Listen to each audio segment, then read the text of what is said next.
Before World of Warcraft, before online gaming became mainstream, there was one Final Fantasy that brought thousands together in a single world. This is the story of Final Fantasy XI, the first online Final Fantasy Act 1. The world of Vanadiel. The story unfolds in Vanadiel, a vast land filled with kingdoms, guilds, and ancient threats. Players create their own heroes, choosing from races like the tall Elvon, the small Tarutaru, the beastly Galka, and more. Unlike past games, here you are the hero. You choose a job class warrior, black mage, white mage, thief, monk, red mage, each with iconic abilities. Warriors wield Provoke to protect allies. Black mages rain destruction with Firaga and Blizzaga. White mages heal with Cure and Holy. The gameplay shines with its party system, 6 adventurers joining forces, chaining skills into skill canes and unleashing devastating magic bursts. Act 2, The Crystal War. At the heart of Vanadiel's story lies the battle against the Beastmen tribes and the shadowy force known as the Shadow Lord. Early missions take adventurers across deserts, snowy plains, and haunted ruins, tackling notorious monsters like the terrifying H&M bosses. High notorious monsters, creatures so strong they required massive alliances to defeat. Summoners could call upon avatars, the series' classic summons: Ifrit, Shiva, Ramu, Leviathan, Titan, Garrote. Later expansions even introduced legendary ones like Fenrir and Alexander, each with cinematic attacks. Act 3, Rise of the Expansions. Final Fantasy XI kept growing, and each expansion added new lands and stories. Rise of the Zealot introduced the ancient sky gods and epic raids against bosses like Kirin.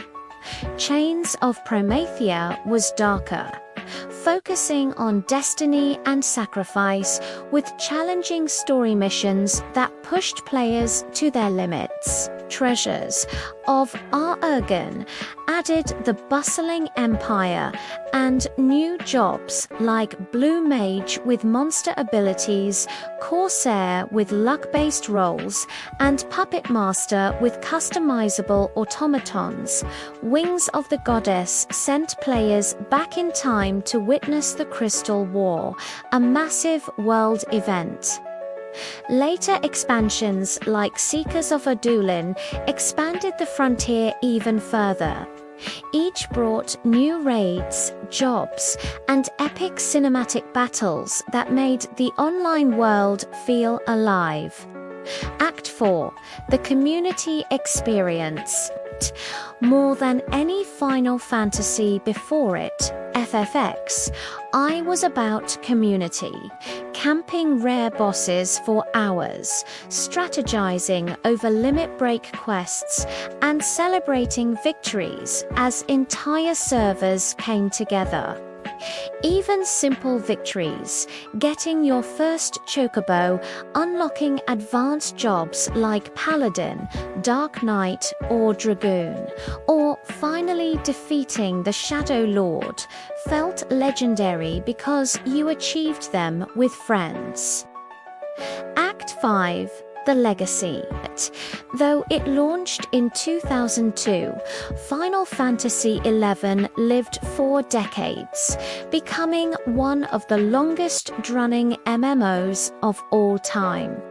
With its mix of classic Final Fantasy summons, jobs, and online teamwork, it paved the way for Final Fantasy XIV, but it still holds a special place for those who lived the adventures of Vanadiel. Closing line for viewers. Final Fantasy, she wasn't just a game. It was a world, a community, and an adventure that millions shared together. With its jobs, summons, raids, and unforgettable expansions. It proved that Final Fantasy could evolve, not just telling a story, but letting players create their own. Pre-Ito Pang 10-minute storytelling, perfect for long-form. Gusto mo ba? Next diretso na tayo sa Final Fantasy 12 para tuloy numbering natin, or gusto mong gumawa ako NG shorts, spin-off mula SAFFX. I like top 5 legendary bosses in FFXI, you said. Final Fantasy XII ChatGPT said, solid pre-FF12 time nut, Ito young game. Na, parang. Star Wars meets Final Fantasy, political intrigue.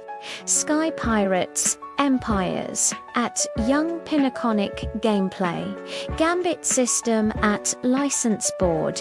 Gagawin KO Ulit, cinematic 10-minute storytelling. Kasama Layot, NG iconic gameplay elements. Espers at Sion Per Young legendary cast. Final Fantasy XII, full storytelling script, 10 minutes intro hook, in a world torn apart by war. A young orphan dreams of freedom, a princess seeks to reclaim her throne, and sky pirates soar the skies in search of glory. This is the story of Final Fantasy XII. Act 1, The Fall of Dalmasca. The tale begins in the kingdom of Dalmasca, caught between two mighty empires, Arcadia and Rosaria.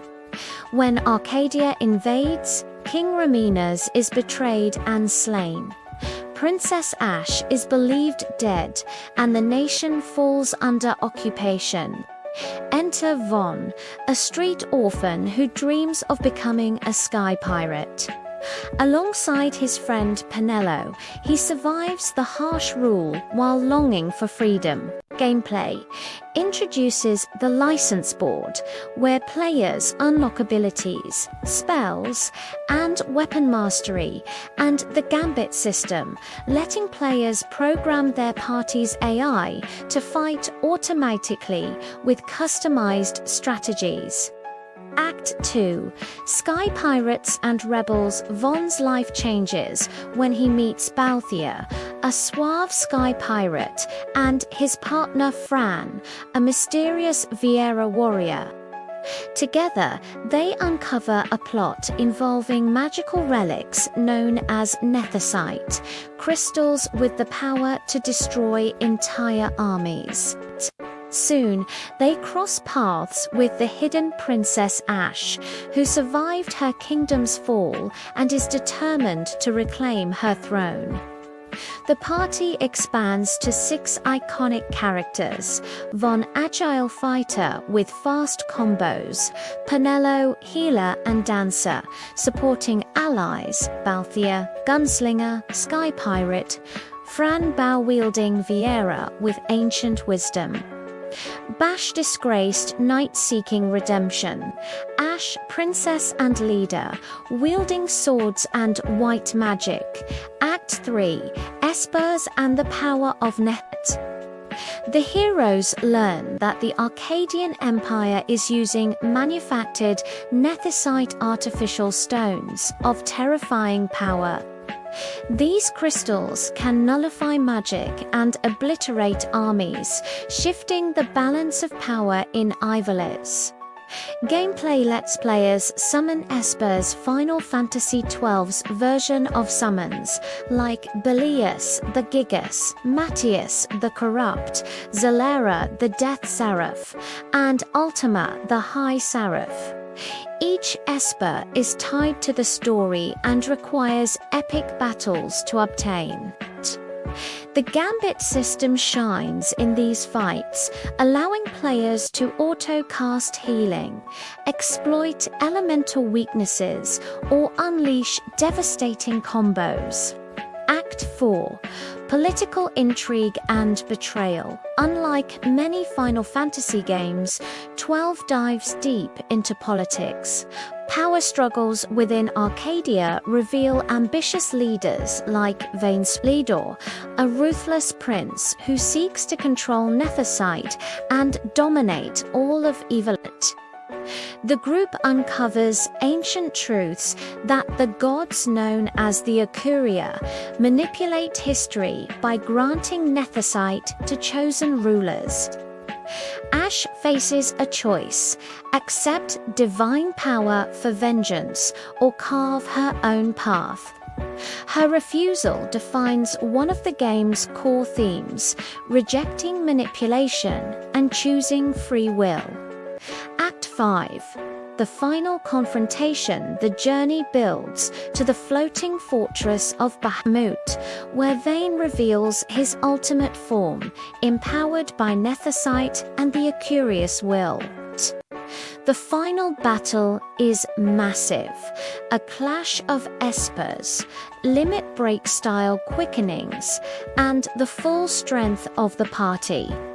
Von's speed bashes heavy strikes, Ash's holy magic, and Balthia's precise shots combine to defeat the Empire's tyrant. In the aftermath, Dalmasca is free. Ash becomes queen, sworn to lead with justice. Balthia and Fran vanish into legend, while Von and Penelo continue dreaming of the skies. Epilogue: A New Dawn for Avelis. Final Fantasy XII closes not with gods or fate, but with people shaping their own world. Its story of war, freedom, and rebellion, paired with innovative gameplay like the Gambit system and espers, made it one of the most unique entries in the franchise. Final Fantasy XII showed us a different kind of fantasy, one of empires, sky pirates, and free will. With its open-world, deep combat systems, and unforgettable characters, it remains a daring chapter in the saga of Final Fantasy.